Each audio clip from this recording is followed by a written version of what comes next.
Entonces, el día de hoy vamos a ver Lucas, capítulo 3, del versículo 21 y 22.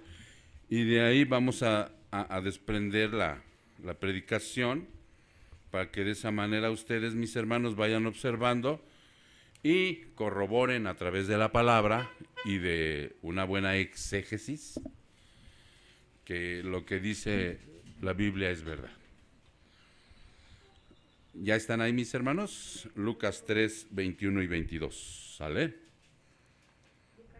3, versículo 21 y 22. Son dos versículos. Y cito: Y aconteció que cuando todo el pueblo era bautizado, Jesús también fue bautizado, y mientras él oraba, el cielo se abrió, y el Espíritu Santo descendió sobre él en forma corporal, como una paloma, y vino una voz del cielo que decía: Tú eres mi Hijo amado, en ti me he complacido. Vamos a orar. Padre, de estos dos versículos, Señor, se encierra un gran tesoro para nosotros, una gran revelación que tú nos has dejado para que nosotros, mi Señor, podamos confirmar una y otra vez en nuestro corazón que tú eres Padre, Hijo y Espíritu Santo. Tres personas distintas, totalmente distintas, pero un solo Dios verdadero. Te agradecemos, Señor, que tú nos hables y te reveles hacia nosotros. Te lo agradecemos infinitamente, Padre, porque los que estamos aquí estamos reunidos en tu nombre y agradecemos eso, mi Señor. Te damos honra y gloria en el precioso nombre de tu Hijo, nuestro Señor Jesucristo. Amén y amén. Ok, vamos ahora sí a desempacar esto, mis hermanos, porque dice aquí, déjenme ver, que los milagros de Jesús no eran frutos de técnicas como algunos médicos. ¿Recuerdan que algunos médicos por ahí hacen ciertos milagros también y la gente sana? Aplican medicina, en tiempos antiguos aplicaban hierbas, no sé, un montón de cosas. Lo de Jesús no, o sea, no era algo así, ni tampoco era la actuación de demonios como si fuera brujo, sino el resultado de estos milagros era el poder sobrenatural del Espíritu de Dios. Ok, y ahorita lo vamos a ver. Aquí Jesús prácticamente empieza su ministerio. El inicio del ministerio de Jesús con el poder del Espíritu Santo para trabajar a través de Jesús hombre. Acuérdense siempre, está Jesús hombre y Dios, ¿sí? La segunda persona de la Trinidad, que se llama Jesucristo, el Mesías. Okay. Y entonces él fue un siervo escogido. Y desde estos versículos que vamos a empezar a navegar en ellos, pongan atención porque ahí están las citas que revelan por qué él fue Jesús hombre y hizo los milagros con el poder del Espíritu Santo. Vámonos a Mateo. Regresamos un poquito a Mateo 12:28.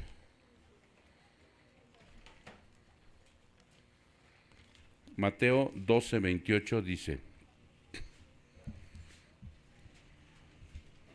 ¿Ya están ahí? Ok. Aquí Jesús está hablando con los fariseos, sus peores detractores, ¿recuerdan? Y entonces, si vamos un poquito hacia arriba, dice, y conociendo en el 25, vamos a ver desde el 25, dice, y conociendo Jesús sus pensamientos, les dijo: todo reino dividido contra sí mismo es asolado, y toda ciudad o casa dividida contra sí misma no se mantendrá en pie. ¿Qué observan en este versículo? Porque la divinidad de Jesús nunca se entrelazó con la humanidad de Jesús, pero a veces actuó como Dios y a veces y la mayor parte del tiempo actuó como hombre. ¿quién es el único que conoce nuestros pensamientos? Inclusive muchos piensan que Satanás conoce nuestros pensamientos. No, Satanás no es omnisciente. Y si ustedes observan aquí dice, y conociendo Jesús sus pensamientos, actuó de una forma ahí omnisciente. Él es el único. Yo a veces soy como, valga la expresión, ¿no? Pero Satanás es perito. O sea, él te ve. ¿Cómo te llamas, mija? Danixa. Y según tu estado de ánimo, dice el demonio, Danixa anda depresiva. No, así es el demonio. Y a veces así somos nosotros, ¿no? Vemos a la gente y como que le queremos hacer al psicólogo, ¿no? Ay, aquí anda medio tristón, ¿no? O Julio anda alegre, mira, se le ven los ojos, se me hace que hoy cobró, en cosas así, ¿no? Le hacemos como al psicólogo, ¿no? Y así también es Satanás. Satanás no, como no puede ver los pensamientos, él está observando qué es lo que haces. Pero el Señor sí conoce nuestros más profundos pensamientos. Entonces aquí en este pequeño versículo dice que él conocía los pensamientos de los fariseos. Y les dice, y si Satanás expulsa a Satanás, está dividido contra sí mismo. ¿Cómo puede entonces mantenerse en pie su reino? Y si yo expulso los demonios por Belcebú, por quien lo expulsan vuestros hijos, por tanto ellos serán vuestros jueces. Porque ellos tenían la práctica, los hijos de los fariseos, de expulsar demonios también. Entonces les está diciendo Jesús, si sus hijos también expulsan demonios, entonces lo están haciendo con la técnica que ustedes están diciendo que yo hago. Tengan cuidado, les dice. Y aquí viene lo importante. Pero si yo expulso a los demonios, ¿por quién? Por el Espíritu Santo. Ahí está diciendo que como hombre, él a través del Espíritu Santo le decía al que estaba endemoniado, sal de ahí. Y ahorita vamos a ver que también los demonios lo reconocían perfectamente. ¿Ok? Dice, por el Espíritu de Dios, entonces el reino de Dios ha llegado a vosotros. Entonces vayan observando que a través de todos los versículos que vamos a tocar, dice que Jesús expulsa demonios por medio del Espíritu de Dios. ¿Ok? Ok, entonces dice aquí que también en Lucas 4, vámonos a Lucas 4, adelantito.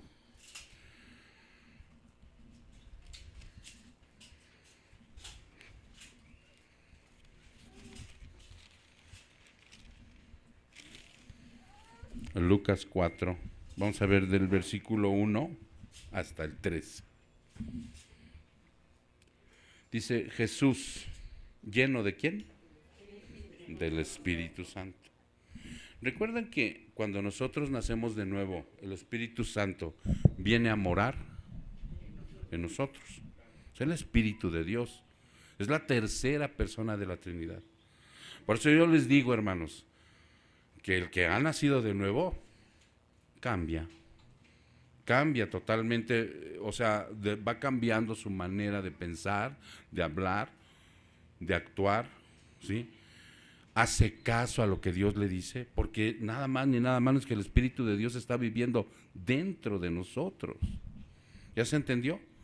Igual vimos al inicio en Lucas 3, 21 y 22, que cuando el Espíritu Santo descendió sobre Jesús, descendió de una forma, ¿qué? Corporal, dice. Llegó a habitar en Jesús hombre. Y entonces Jesús hombre fue lleno del Espíritu Santo. ¿Ustedes saben lo que es la llenura del Espíritu Santo? ¿Ustedes ya han sido bautizados en el Espíritu Santo? Levante la mano el que aquí es cristiano. Levante la mano el que es cristiano, porque el que no, que se salga. Todos somos cristianos, ¿verdad? Ok. Yo les pregunto a estos cristianos que estamos aquí, ¿ya fueron bautizados por el Espíritu Santo? ¿Sí? ¿En qué momento?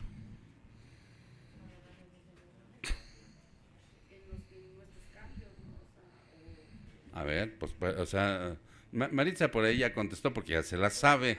No se le falta aplicar. ¿Cuándo fuimos bautizados por el Espíritu Santo? Porque yo recuerdo mi bautismo en agua, ¿sí?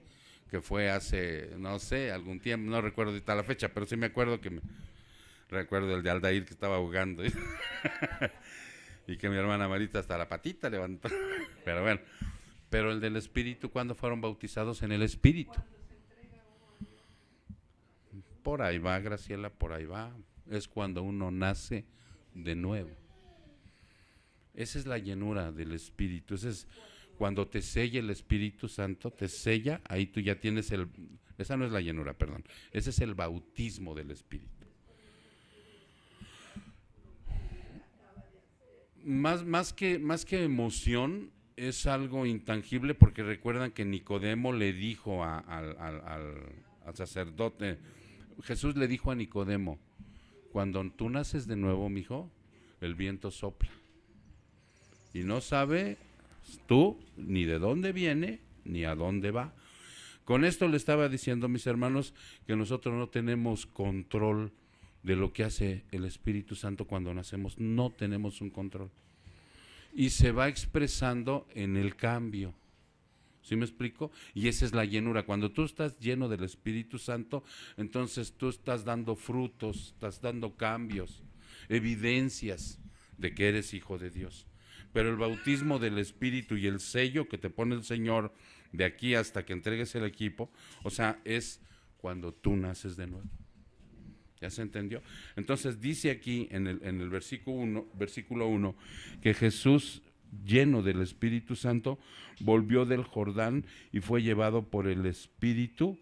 Y recuerden que cuando dice Espíritu con mayúscula es el Espíritu Santo, en el desierto. Él ya iba lleno del Espíritu Santo.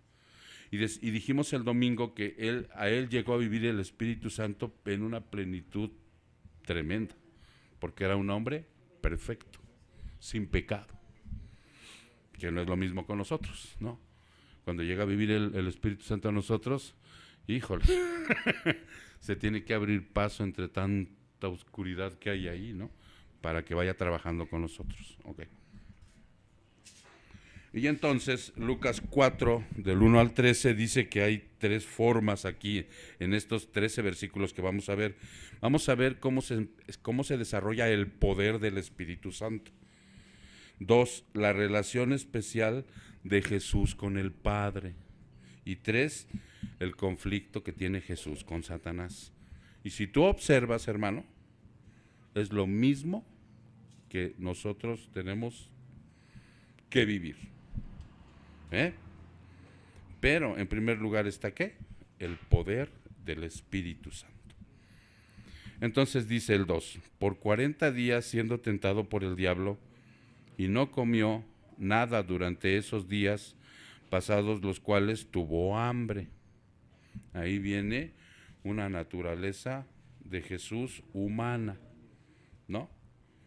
¿Tú ayunas, hermano? Pregunto. Ahora que vengan al discipulado, vamos a ver el tema del ayuno, porque en muchas iglesias está muy distorsionado. Los matan de hambre, les dicen que el ayuno es para cosas que no son, ¿sí? Y entonces por ahí hay algo medio extraño, ¿no? Pero sí hay que ayunar. Ok, entonces Jesús estaba ayunando durante 40 días y tuvo hambre. Ahí está Jesús el hombre. Entonces el diablo le dijo, si eres hijo de Dios, di a esta piedra que se convierte en pan. Y ahí viene un conflicto con Satanás. Ahí viene un conflicto del cristiano con su enemigo. Nuestro enemigo es el diablo. Nosotros tenemos 3 enemigos. Uno es el diablo. ¿El otro? El mundo. Y el otro el pecado que todavía está en nosotros, por la imperfección. Son 3 enemigos. El más despiadado no es Satanás, somos nosotros mismos.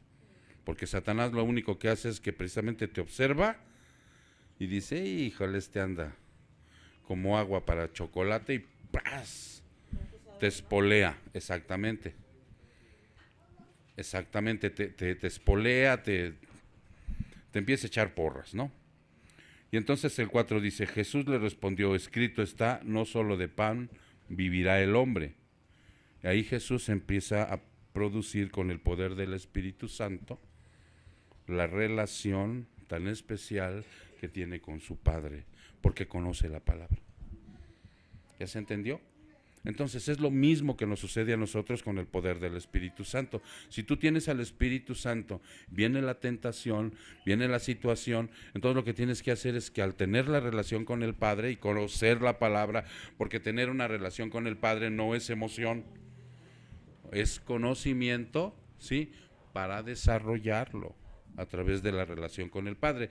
Sí te puedes emocionar en una alabanza, sí te puedes emocionar cuando estás orando y llega esa situación tan especial de estar junto al Señor, que a veces salen las lágrimas, ¿no? Que a veces no quisieras ya regresar de esa oración. O sea, sí se puede uno emocionar porque somos emoción. Pero no me refiero a cuando dicen avivamiento y todos a saltar como sí, como si estuviéramos así medio exaltados. No, ese no es avivamiento, esa es una euforia que puede llegar, pero avivamiento es otra cosa. Los apóstoles y la iglesia primitiva vivían siempre avivados. Y a pesar de la persecución, a pesar del encarcelamiento, a pesar de los azotes, a pesar de mucha tribulación, ellos vivían en avivamiento. Ellos ni siquiera podían cantar alegremente porque era una iglesia perseguida. Ok, entonces ahí se ve, ¿no? La relación que tiene, dice, no solo de pan vivirá el hombre. Vuelve al ataque Satanás y dice, llevándole a una altura, el diablo le mostró en un instante todos los reinos del mundo. Y el diablo le dijo, todo este dominio y su gloria te daré, pues a mí me ha sido entregado y a quien quiero se lo doy. Ya ven que por eso a veces uno tiene que pensar si lo que tú crees que es bendición viene de Dios o de quién viene. ¿Ya se entendió? Porque también el diablo te va a hacer el milagrito. También te va a conseguir el trabajo para alejarte de Dios. También te va a conseguir esto para que no vengas a relacionarte con Él. También te va a distraer. Pero aquí hay algo que a mí me da mucha alegría saber que el diablo, o sea, dice que a él le entregaron eso. Hay alguien superior al diablo que le entregó eso y que es Dios. Él está a su servicio. Él no se maneja por sí mismo. Él no tiene una batalla así para ganarle a Dios. No. Por eso nosotros no tenemos que andar reprendiendo al demonio, porque él está derrotado, hermanos. Para nosotros los cristianos, o sea, es un león con dientes de unicel. De veras. Entonces él dice, a mí me ha sido entregado. Hay alguien superior que a mí me lo dio. Para que ustedes, si quieren adorarme, yo se los doy. Exactamente. Y ahorita vamos a ver en un versículo cómo es esto. ¿Ok? El mismo Señor se lo entregó. Por lo tanto, si te postras delante de mí, todo será tuyo. Ahí sigue el conflicto. Respondiendo Jesús le dijo, escrito está, al Señor tu Dios adorarás y solo a Él servirás. Con el poder del Espíritu Santo y con la relación especial con el Padre, tú vences. ¿Sí? Eso es lo que está haciendo Jesús. Entonces el diablo, por tercera vez, lo vuelve a meter en un conflicto. O sea, él no va a ceder tan fácilmente, recuérdalo, recuérdalo. Llevó a Jerusalén y le puso sobre el pináculo del templo y dijo, si eres hijo de Dios, lánzate abajo desde aquí, pues escrito está, a sus ángeles te encomendará para que te guarden y en las manos te llevarán, no sea que tu pie tropiece en piedra. Respondiendo Jesús le dijo, se ha dicho, no tentarás al Señor tu Dios. Cuando el diablo hubo acabado toda tentación, se alejó de él, esperando, ¿qué? Exactamente. Él no va a bajar la guardia, por lo tanto tú tampoco, ni yo tampoco. Él dijo, bueno, ahorita ya me venció, pero voy a esperar otro tiempo para volver al ataque. Porque conoce qué, hermanos. ¿Qué sería que conoce también el diablo de nosotros? nuestra imperfección. Y sabe que en los estados de ánimo podemos debilitarnos en un momento determinado y va a volver con toda la fuerza, porque dijo, esperó ahí el tiempo oportuno. Y seguimos ahí mismo. Dice, llegó a Nazaret donde se había criado, según su costumbre, entró en la sinagoga el día de reposo y se levantó a leer. Sí saben que en aquel tiempo las iglesias eran las sinagogas y tenían la costumbre todos de reunirse, ¿qué día? El sábado. Celebraban el sábado. Llega Jesús, viene llegando directamente del desierto. Es más, o sea, no sé si aquí no lo relata, pero no sé si se fue a echar un desayunito o algo para romper el ayuno, pero él llegó, venía con todo el poder del Espíritu Santo. Y dice aquí que en el día de reposo se levantó a leer. Le dieron el libro del profeta Isaías, y abriendo el libro halló el lugar donde estaba escrito. Y recuerdan que aquí dice libro, pero en realidad no eran libros. ¿Qué eran? Pergaminos, exactamente, eran rollos que abrían. Ok. Y dice el 18, el Espíritu del Señor está sobre mí. ¿Sí? O sea, ahí Isaías lo escribió, dijimos, hace 700 años. ¿Sí? Pero en ese momento ya está ahí el presente, en la plenitud del tiempo que decíamos el domingo. Y toma y dice, voy a leer algo de mí, dice el Señor Jesucristo, ¿no? El Espíritu del Señor está sobre mí, porque me ha ungido. Ahora vamos a ver qué significa ungido, ¿no? ¿Quién sabe quién significa ungido? ¿Cómo dices, Mari? Apartado para Dios, nacido de nuevo. ¿Sí me explico? Porque recuerdan que en las iglesias el ungido de Dios creo que nada más es el pastor y no le puedes hacer nada al ungido. ¿No dicen por ahí así? Cuidado y te metes con el ungido. No, permítame, pastor. Todos los nacidos de nuevo somos ungidos. Somos ungidos, no nada más usted. Pero se utiliza como una forma de amedrentar a las ovejas para que dicho pastor o falso profeta usted tenga manipulada al rebaño. Ok. Entonces dice aquí, porque me ha ungido para anunciar el evangelio a los pobres, me ha enviado para proclamar libertad a los cautivos y la recuperación de la vista a los ciegos, para poner en libertad a los oprimidos y para proclamar el año favorable del Señor. Todo esto lo hizo con el poder del Espíritu Santo.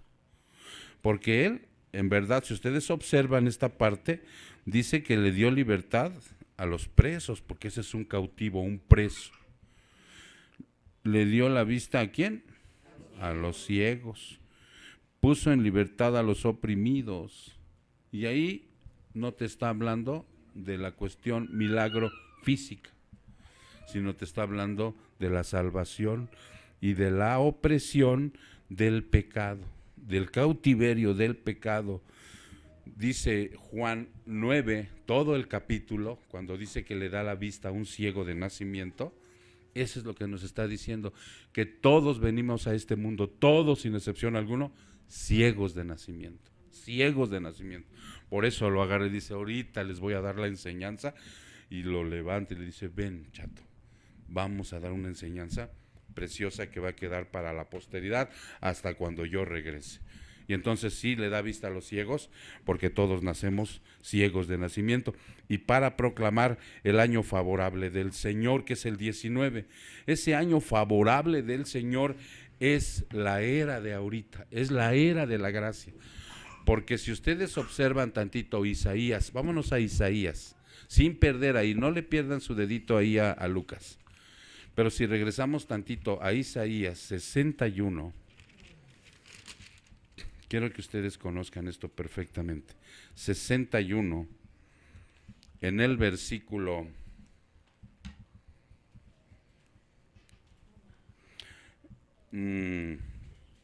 2, ahí es cuando lo escribió Isaías, ¿sí? Isaías, capítulo 61, versículo 2. Y el versículo 2 dice, para proclamar el año favorable del Señor. Y ven ustedes como hasta ahí, en Lucas, hasta ahí se queda mi Señor Jesucristo y tu Señor Jesucristo también. Ya no lee el siguiente, la terminación del versículo de Isaías 61. ¿Sí se dan cuenta? Porque la terminación del versículo 61, el capítulo 61 de Isaías, versículo 2 dice, y el día de venganza de nuestro Dios. Regresando a Isaías. ¿Sí lo ven claramente? ¿Por qué ya no lo menciona? ¿Por qué el Señor nada más se queda hasta ahí? ¿Usted sabe, mi joven? ¿Tú sabes, mija? ¿Quién sabe? Yami. ¿Mandé? Sí, pero ¿cuándo va a pasar? Porque dice él, por el Espíritu de Dios, como Jesús hombre, yo hoy traigo esta libertad. Traigo la salvación, ¿sí? Y voy a entregar esta salvación. Pero, dice, estamos en el día favorable del Señor. Ahorita el Señor, hermanos, está con sus brazos abiertos, esperando que todos vengan a Él para que sean salvos. Es la era de la gracia. Ya no lee la segunda parte porque la segunda parte es cuando Él regrese. Dice, porque cuando regrese, el día de venganza se acabó. Ahí se cerraron las inscripciones y ya no hay salvación. Estamos en la era de la gracia. Algo similar, hermanos, a lo que el Señor hizo en tiempos de antaño. ¿Sí recuerdan el arca de Noé? Ok, Él le dijo a Noé, constrúyete un arca de madera de gofer, porque me ha pesado en mi corazón haberlos creado a ustedes. ¿Sí? Por tanta maldad los voy a destruir. Pero también había un tiempo favorable del Señor. ¿Cuánto se tardó Noé para construir el arca? 100 años se tardó. Y le dijo a Noé, predícales. ¿Y qué le hicieron a Noé? Se burlaron de él. Todo el tiempo se burlaron de él. Cuando llegó la de a de veras, dice la palabra que el arca la cerró Dios. La puerta la cerró Dios, no la cerró Noé. Porque imagínate, cuando ya vieron el diluvio, cuando ya vieron que las aguas empezaron a subir, pues yo me imagino que corrieron y ábreme, Noé. No, ahora sí te creo. Ya no hubo oportunidad, porque Noé dijo, no cerré yo el arca, la cerró el Señor. Y igual pasa ahora, ¿no? ¿Ok? Muy bien, qué bueno. Entonces, por eso se queda aquí en Lucas 4, versículo 19, nada más a la mitad del versículo, y no lo termina porque hasta que regrese, ese versículo está vigente. Qué maravilloso es ver, ¿no? Que toda una, no sé, hasta que se tarde en venir al Señor, queda concluido un versículo. Ay, qué maravilloso. Ok, dice entonces aquí, en Lucas 14, estamos en Lucas 4, ¿verdad? Del 14, perdón. Iba el 16, perdón, sí, perdón. Dice, no, ya estoy abajo en el 19, sí. Ok, no, hasta ahí quedamos. Ahora vamos un poquito a Lucas 5. Lucas 5. Y vamos a ver desde el versículo 17. ¿Sí? Lucas 5, 17. Y dice, y cito, dice, y un día que él estaba enseñando ahí, sentados algunos fariseos y maestros de la ley que habían venido de todas las aldeas de Galilea y Judea y de Jerusalén, y el poder del Señor estaba con él para sanar. ¿Ya se entendió? Ese poder venía del Espíritu Santo. Y aquí unos hombres trajeron en una camilla a un hombre que estaba paralítico y trataban de meterlo y ponerlo delante de Jesús. Y no hallando cómo introducirlo debido a la multitud, subieron a la azotea y lo bajaron con la camilla a través del techo, poniéndolo en medio delante de Jesús. ¿De quién era la casa? ¿Ya se acordaron o no? Porque otro evangelio sinóptico menciona de quién era esa casa. Se aglutinaron ahí, se aglomeraron. Más bien la palabra, se aglomeraron, mucha gente, no dejaban pasar al paralítico y entonces agarraron y lo volaron como un mueble, ¿no? Como ya han visto a los mudanceros, cómo vuelan los muebles, pues así agarraron al pobre paralítico y ¡fum! Lo volaron por la azotea y lo metieron. Pero ¿de quién era esa casa? ¿Alguien recuerda? ¿De quién era? El que me diga le compro un sneaker. De Pedro. Era de Pedro. Dice, y viendo a Jesús la fe de ellos, dijo, hombre, tus pecados te son perdonados. Vean lo que dice el 21. Entonces los escribas y fariseos comenzaron a discurrir, diciendo, se empezaron a poner mal, se empezaron a molestar, se empezaron a indignar, porque así es un fariseo. ¿Cómo está considerada la palabra farisea hoy en día? Hipócrita. Él les dijo hipócritas, ¿sí? Sepulcros blanqueados. Dicen, pero no hacen. Se saben la ley de pe a pa, pero no la practican. Entonces, por eso hoy es conocido muy coloquialmente, cuando a una persona le dicen, tú eres un fariseo, le están diciendo hipócrita, ¿ok? Entonces estos se indignaron porque había una razón, según ellos. ¿Quién es este que habla blasfemias? ¿Quién puede perdonar pecados sino solo Dios? ¿Se dan cuenta? Él es Dios. Pero ellos estaban cegados. Entonces, en este pasaje, hermanos, ustedes están viendo que ahí está Jesús, Dios, porque Él es el único que puede perdonar pecados.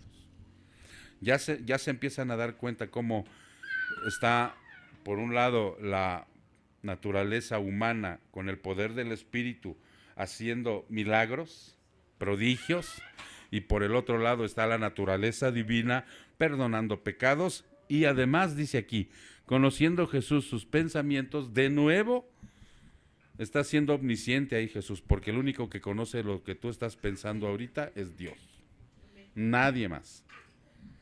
Conociendo sus pensamientos, respondió y les dijo, ¿por qué discurrís en vuestros corazones? ¿Por qué te alteras? ¿Por qué no crees? ¿Por qué te es tan difícil? Y habíamos dicho el domingo que una persona cuando le es difícil entender las cosas de Dios, pues es porque no ha nacido de nuevo, porque está cegado, porque el Espíritu de Dios se necesita para entender la palabra y para entenderla bien. ¿Sí me explico? No para hacer que lo que yo diga, que quiera que diga, sino para darles precisamente, como dice el Señor, alimento que les nutra y que los haga crecer. ¿Sí se entiende? Porque esa es la única manera como nosotros crecemos como cristianos. Ok, y entonces dice Jesús, 23, ¿qué es más fácil, decir tus pecados? ¿Qué es más fácil decir? ¿Tus pecados te son perdonados? O decir, levántate y anda. Pues para que sepáis que el Hijo del Hombre tiene autoridad en la tierra para perdonar pecados, dijo al paralítico, a ti te digo, levántate, toma tu camilla y vete a tu casa. Es increíble cómo ahí se ven las dos naturalezas también, la divina y la humana trabajando con el poder del Espíritu Santo. Porque para esto es necesario que nosotros hayamos navegado viendo los versículos anteriores, ¿verdad? Mis hermanitas que ya llegaron un poquito tarde, al rato lo ven en YouTube, para que vean completo cómo te va llevando el Señor con los versículos, para que tú estés convencido que Jesús, hombre, estaba lleno del Espíritu Santo, y conforme lo manifiesta la palabra, lleno del Espíritu Santo, le dijo a los demonios: sal de ahí. Conforme el hombre, Jesús hombre, lleno del Espíritu Santo, levantó al paralítico, pero Jesús, Dios, conocía los pensamientos.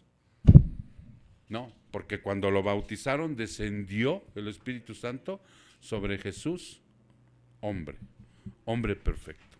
Ok. Entonces seguimos aquí. Dice: y al instante se levantó delante de ellos, tomó la camilla en que había estado acostado y se fue a su casa glorificando a Dios. Exacto, eso es glorificar. Eso es lo que tenemos que hacer. Adelante, Paco. Pásate. Pásate acá hay lugar. Acá hay lugar. Ok. Entonces, ¿sí se dan cuenta cómo dice aquí, no? Y es lo que tenemos que hacer nosotros, hermano. Cuando en nuestra vida, ahorita vamos a entrar en algo bien importante. Porque a veces la gente pregunta, bueno, yo puedo hacer esto con el Espíritu Santo que hacía Jesús. Porque hay por ahí un versículo que vamos a ver. Ustedes conocen que las iglesias nos enseñan a hacer imposición de manos, ¿cierto? Nos enseñan a que en el nombre de Jesús, hay un versículo que dice: y nosotros haremos cosas más grandiosas que las que hizo Jesús. Entonces, cuando los predicadores, los falsos maestros, te llevan por esos vericuetos para hacerte creer que tú tienes poder, entonces tú vas a ser engañado. Tú vas a ser engañado. Porque hay que hacer un buen discernimiento. Hay que hacer una buena exégesis de lo que dice ahí. Entonces, nosotros lo que tenemos que hacer, porque inclusive yo le voy a pedir por esta ocasión, nosotros los miércoles no tocamos alabanza al final, porque la cortamos a 1:30, por la cuestión tiempo, ¿no? Y casi nunca tocamos una alabanza al final, pero yo le pedí a Maristel que me buscara una alabanza de un hombre que se llama Abel Zavala, es Abel Zavala, muy bonita con respecto a los milagros, ¿sí? Y uno de los milagros más hermosos que hoy nosotros podemos disfrutar, creer y llevar a cabo es el volver a nacer, el tener el nuevo nacimiento, hermanos. ¿Sí me explico?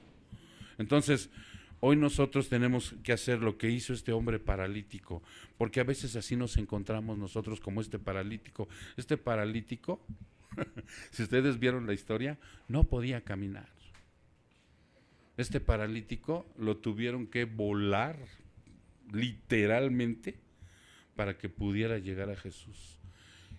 ¿Cómo sucede esto con nosotros a veces?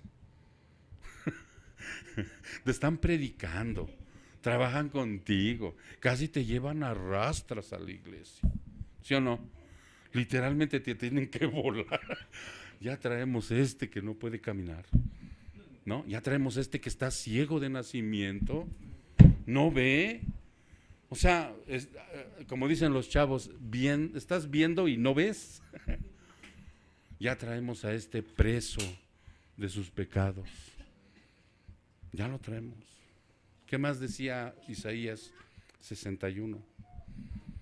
¿Qué más decía? Cuando dice, he traído el Señor, el poder de Dios está sobre mí, decía Jesús, porque me ha traído para poner en libertad a los cautivos, darle la vista a los ciegos, ¿sí? Y también a los oprimidos. ¿Se han sentido la opresión a veces en el pecho cuando estás enfermo?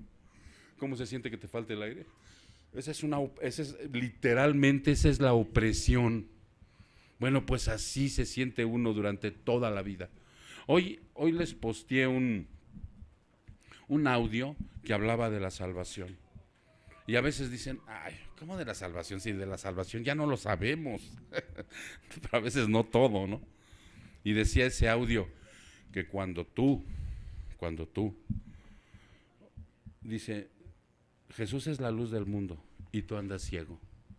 Jesús es la puerta y tú no has entrado. Tú andas hambriento, Pero pastor, si ayer fui a las carnitas, sí, pero no es hambre. Andas hambriento, andas desnutrido y Jesús es el pan de vida. Así más o menos parafraseando el video, ¿no? El audio, perdón, que les mandé, que dura como 7 minutitos. Pero algunos de mis hermanos están en el grupo, ¿verdad? Al rato, si gustan, le dan el teléfono a María Esther para que vean los audios que luego posteamos ahí.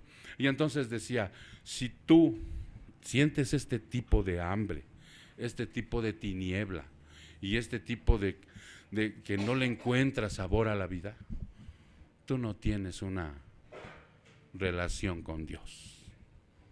Por eso andas así. Porque todos nacemos ¿en qué? En pecado, destituidos de la gloria de Dios. Por eso no me canso de repetírselo, somos como cisternas rotas antes de conocer a Cristo.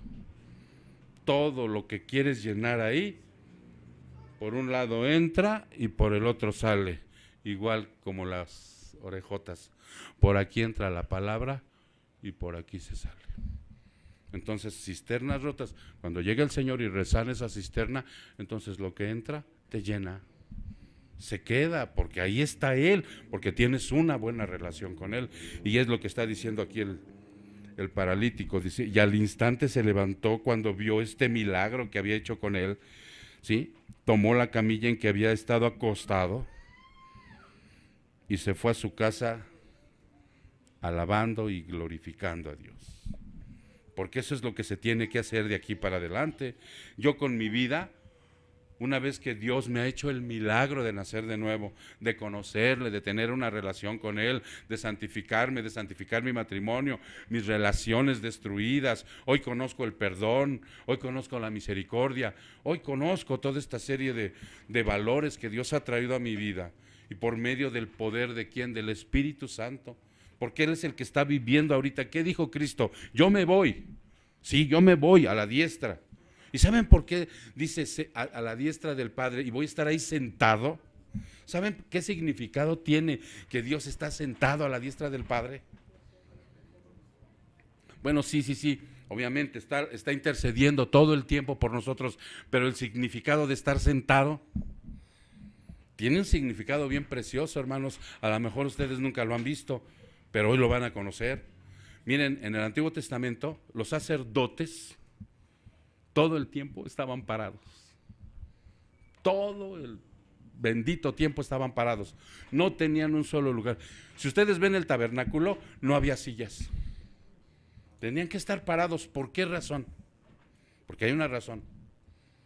Todo el tiempo estaban sacrificando animales para el perdón de los pecados. No había descanso.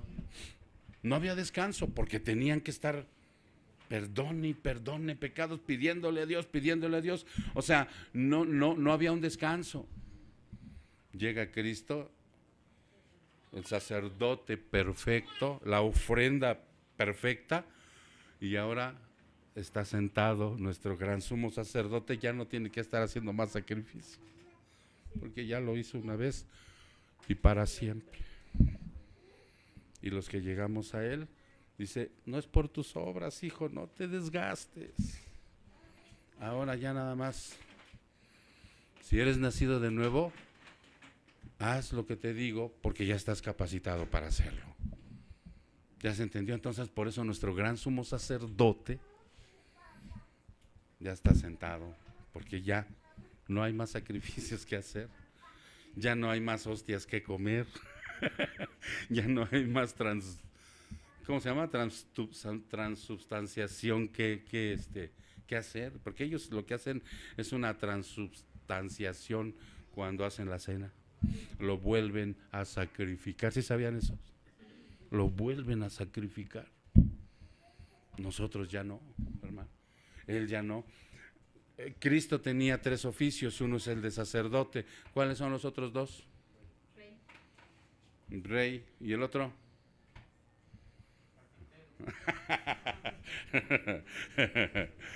Profeta, sacerdote y rey. Son los 3 oficios de Jesús. ¿Ya se entendió?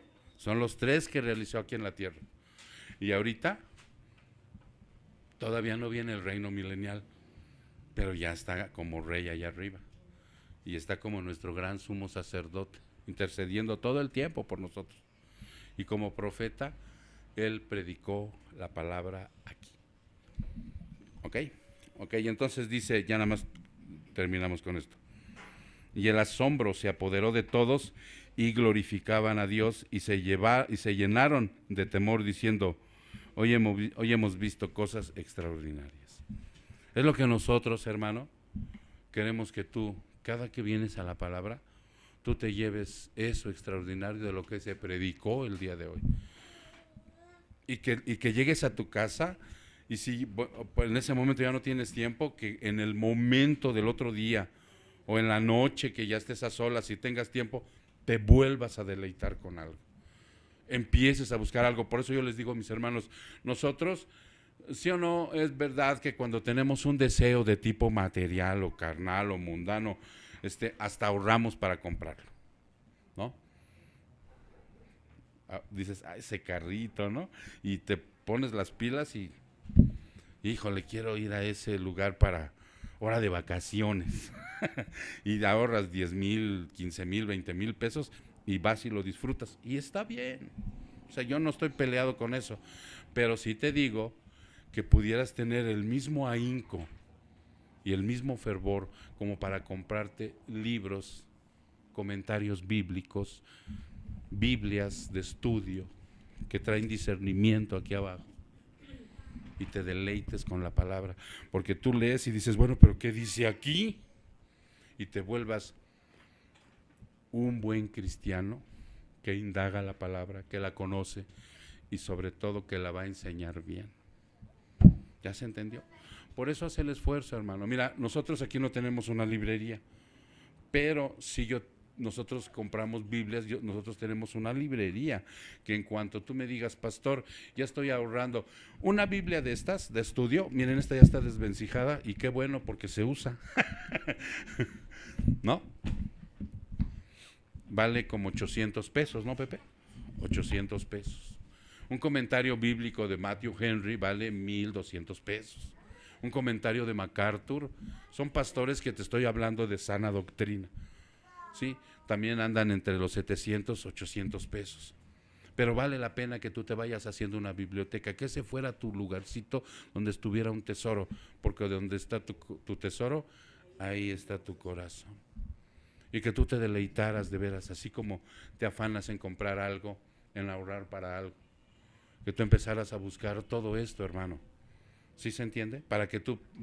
Se va a predicar el domingo a los sabios.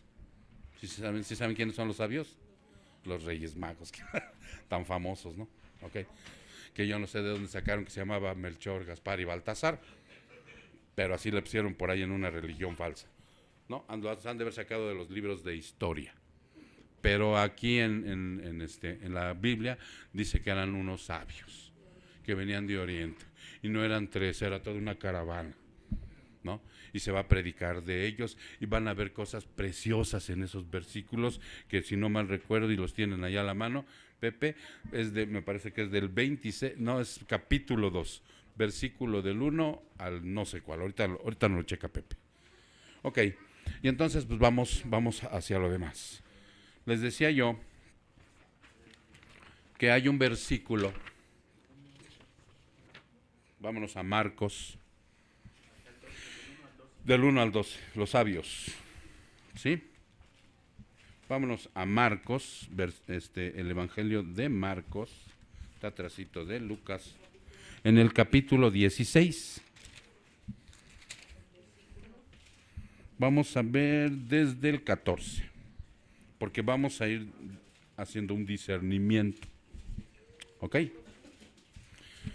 16, desde el 14, ahorita vemos hasta el 20, sí, pero vamos a irlo tocando. Ahí les va a dar, por medio de Marcos, les va a hacer ver la gran comisión. ¿Sí? Ok. Dice, y después se apareció a los 11. Ahí Cristo en su resurrección aparece. ¿Sí? Se le aparece a los 11. Pues no que eran 12, pastor. ¿Por qué ahí nada más eran 11? Sí, porque Judas ya no estaba. Y Matías aún no había sido ungido.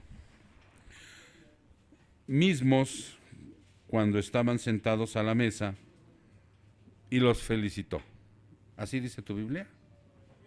Ah, no, la mía está mal. ¿Cómo? Y los reprendió, los regañó. O sea, no les dijo cosas bonitas, ¿no? ¿Sí te han reprendido alguna vez en el trabajo? ¿O tu mamá? ¿Cómo nos reprenden las esposas, hermano Juan? Duro, ¿verdad? Allá está la vida, mira. Y nos reprendió, dice, y los reprendió. ¿Por qué? Por su incredulidad. Es muy creíble a estas alturas de estar leyendo la palabra, de que estos hombres que eran de Dios, que habían sido ungidos por el Señor como discípulos y apóstoles, a estas alturas, cuando les está encomendando la salvación del mundo, porque eso es lo que les está encomendando, cuando les da la gran comisión, vayan por todo el mundo y prediquen todo esto que les he dicho, no omitan nada de lo que les he dicho, no lo cuenten a medias, no se salten las genealogías, aunque sean medio aburridas, vayan y prediquen todo el consejo de Dios. Y que a estas alturas los está reprendiendo porque son incrédulos. ¡Qué barbaridad!, diría Marita. ¡Qué barbaridad! ¿No? ¡Qué barbaridad! Entonces, y dice, y además, no nada más incrédulos, sino duros de corazón, duros de cerviz, orgullosos, o sea, desde aquí estoy viendo uno, ¿no? Así, orgullosos, ya saben cómo camina el altivo, ¿no? Así, te ve así con el rabillo del ojo, ¿qué ole? Así los está reprendiendo el Señor por su dureza de corazón. Y les dice, ¿por qué no habían creído a los que le habían visto resucitado? Y uno podría pensar, no, pues a esas alturas del partido ya eran todos unos, ¿qué se puede decir? Teólogos, convencidos, con convicción. No. Ok. Y les dijo, y les encomienda lo que les decía ahorita, id por todo el mundo y predicad el evangelio a toda criatura. A toda criatura. También a los de Jaltenco, también a los de Jaltenco. A los de Castera, no, esos también con más razón. El que crea y sea bautizado será salvo. Y de ahí, hermano, es porque muchos creen por este versículo que también el bautismo es para salvación. De ahí, ¿no? Pero vean el contexto. El siguiente dice, pero el que no crea será condenado. Ya no toca el bautismo. Sí, porque si tú has creído, si tú has nacido de nuevo, es una ordenanza del Señor que te tienes que bautizar. Y por cierto, ya vienen los bautismos el 20, no, en mayo, todavía no dictaminamos la fecha, ¿verdad? El viernes nos sentamos y no debatimos hasta qué fecha era. Ok. Bien abusados, mis hermanos. Ok, entonces, pero el que no crea será condenado. Ya no habla del bautismo. ¿Ya se entendió? Por esa razón, tú les puedes explicar que el Señor está pidiendo que crean en Él. ¿Y cómo se cree en el Señor? Por arrepentimiento y fe.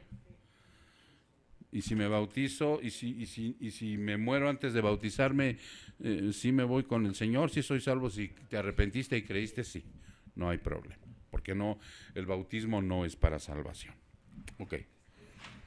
Y entonces, dice el 17, y estas señales acompañarán a los que han creído. En mi nombre echarán fuera demonios, hablarán nuevas lenguas, tomarán serpientes en las manos, y aunque beban algo mortífero, no les hará daño. Sobre los enfermos pondrán las manos y se pondrán bien. Ahí es la imposición de manos. Entonces, si ustedes ven esto, dice este pequeño artículo, ¿sí? Dice aquí que todos los que profesan, dice, hacer milagros, hoy día emplean este texto. ¿Sí conocen a este tipo de cristianos? que son milagreros, que pastores que llaman el domingo y dicen culto de sanación el domingo. Y ahí vamos todos, y hasta los que no son cristianos, llega la abuelita, el tío, el enfermo, y traigan a sus enfermos, dice el pastor, y llega el mar de gente. Bueno, los que profesan esto se agarran de este versículo, porque dice que Jesús dice aquí que el que crea, y estas señales acompañarán a los que han creído. ¿Ya se entendió? Y entonces es de ahí parte la mala interpretación, porque dice aquí que en mi nombre echaron fuera demonios, todo la lista que viene aquí. Y a eso se basa. Ok, ahorita vamos a ver. Y lo tuercen y lo aplican mal. Lo citan para dar aparente apoyo a sus prácticas engañosas. Y entonces ahora sí les pido que vayamos a segunda de Tesalonicenses, rápidamente. Segunda de Tesalonicenses, capítulo 2. Segunda de Tesalonicenses, ahorita le doy el versículo, hermano, aguánteme tanto. Capítulo 2, en el versículo 9. Vamos a verlo desde el 7. Dice aquí, porque el misterio de la iniquidad ya está en acción, solo que aquel que por ahora lo detiene lo hará hasta que él mismo sea quitado de en medio. Y esto ya se los he explicado algunas ocasiones.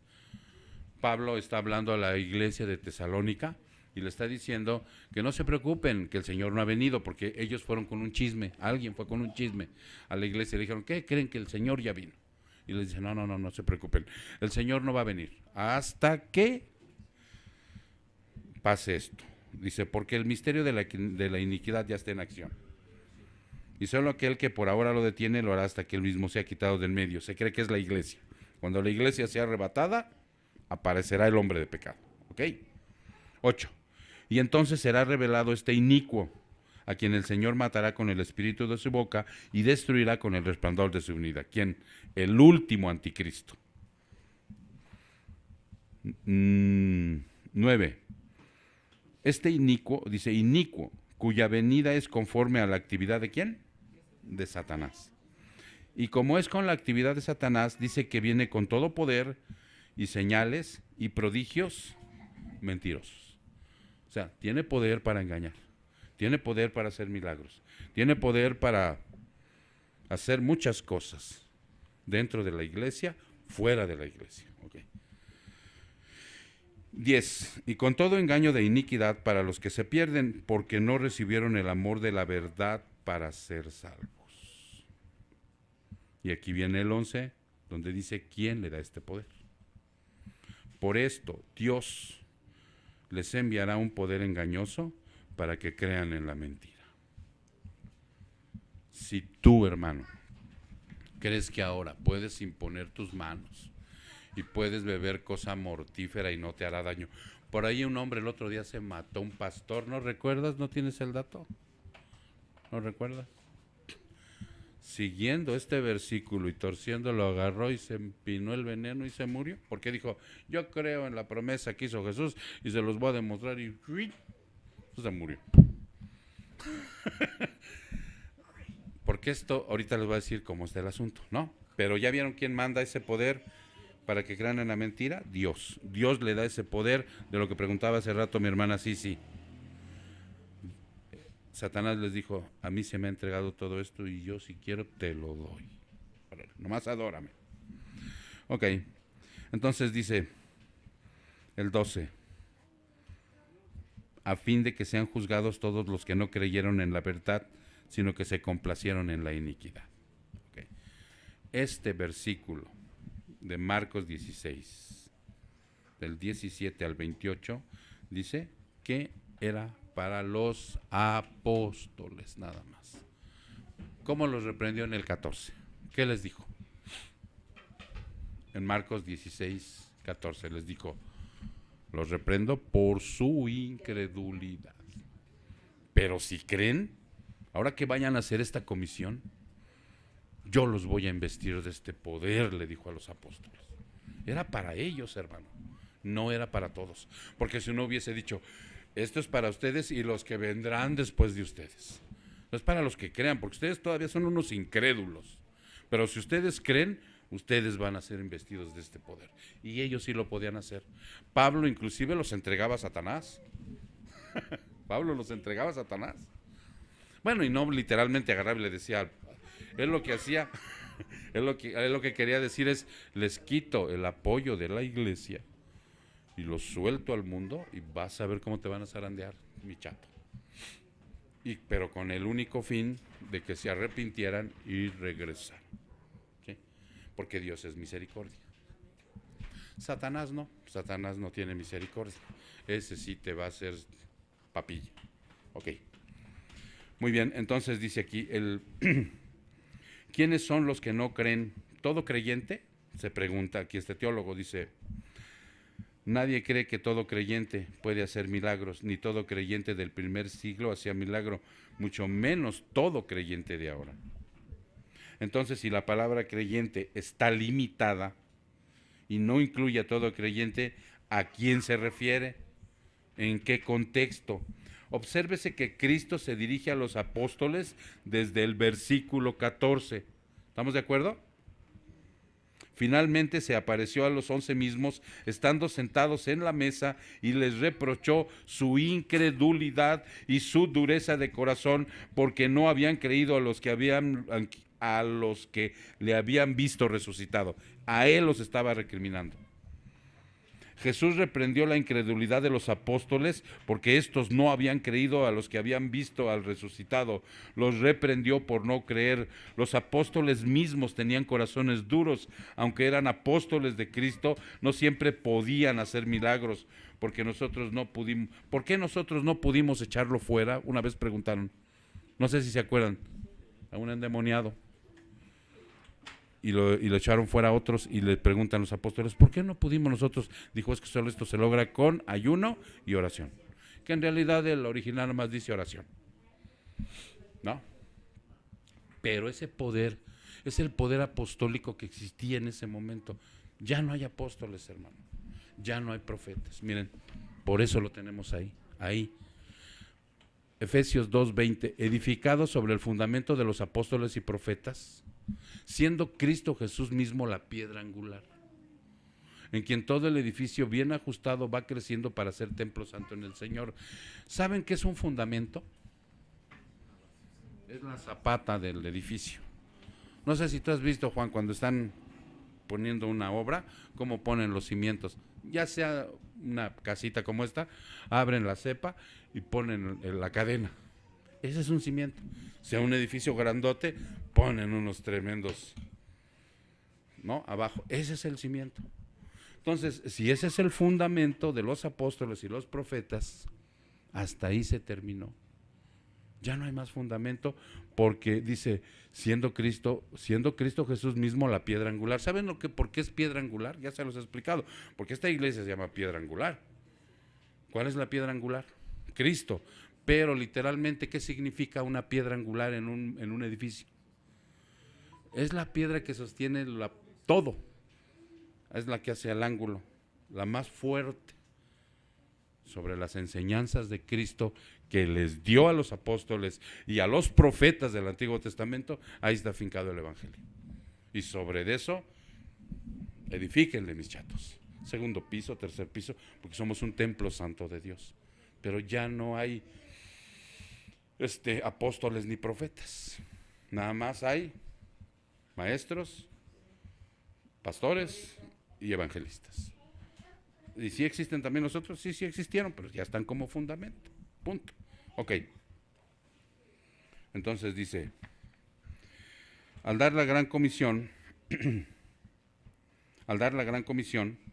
Cristo habla del que creyere, el que no creyere, y entonces vuelve a hablar de los que creen, dando a entender que si vencieran su incredulidad, harían esas obras, los apóstoles.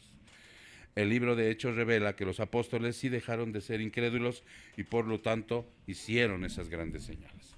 Pablo en una ocasión lo mordió una serpiente y sirvió como testimonio para que creyeran los lugareños de ese lugar.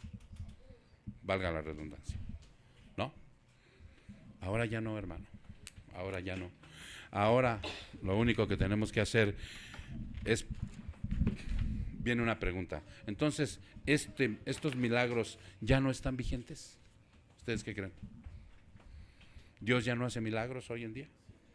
Sí, pero es bajo nada más la oración que nosotros hagamos. Viene un enfermo, oramos por él. Padre, si es tu voluntad, sánalo. Pero lo que más deseamos es que lo lleves a salvación. Cuando está una persona, hermano, te puede tocar algún día que a la vez que se está muriendo, puede ser un atropellado, puede ser alguien que se está ahogando, puede ser alguien que le dé un infarto, no sé. Lo que tienes que hacer es conducirlo al arrepentimiento y a la fe. ¿Sí? Decirle, Padre, si lo puedes salvar, sálvalo, pero ¿sabe qué? A lo mejor tiene 2 minutos de vida.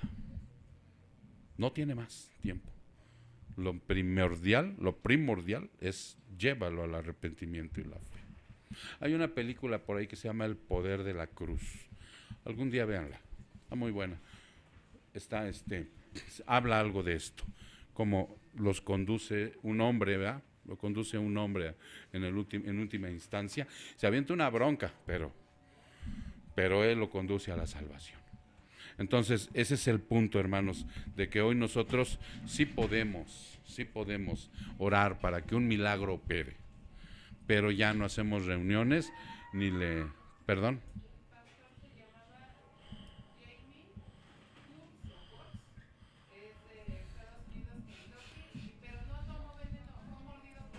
Ah, ok.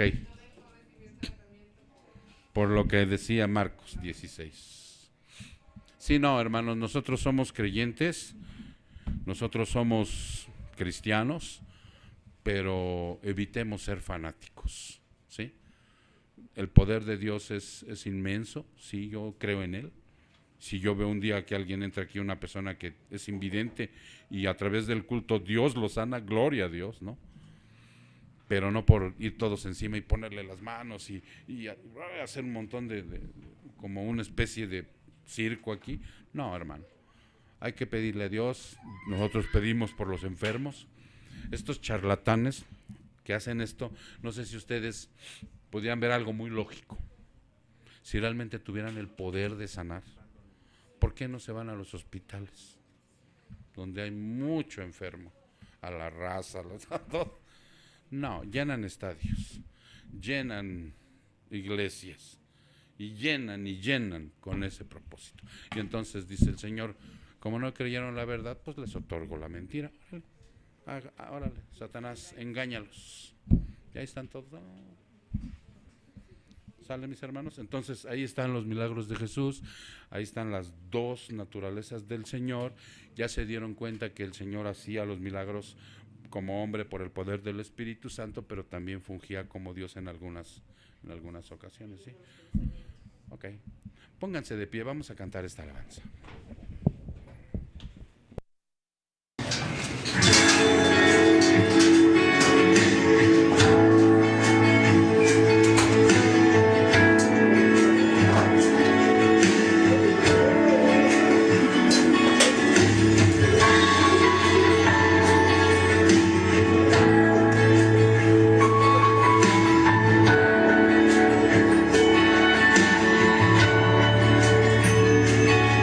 Quiero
hacia mí para venirme a rescatar.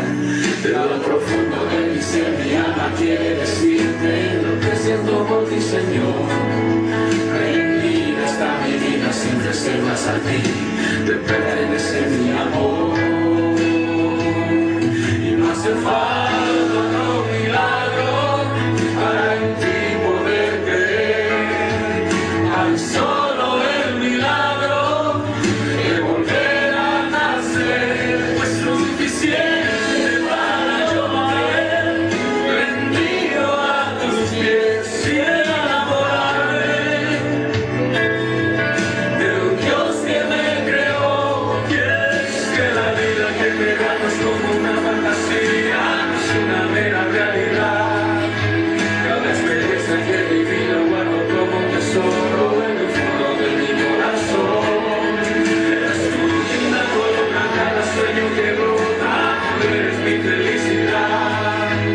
¿Qué más puedo pedir al caminar en la vida si tengo mi primer amor? No hace falta otro milagro para en ti poder creer. Tan solo el milagro de volver a nacer es suficiente para yo caer rendido a tus pies y enamorarme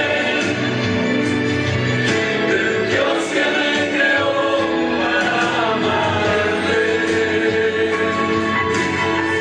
No hace falta amor.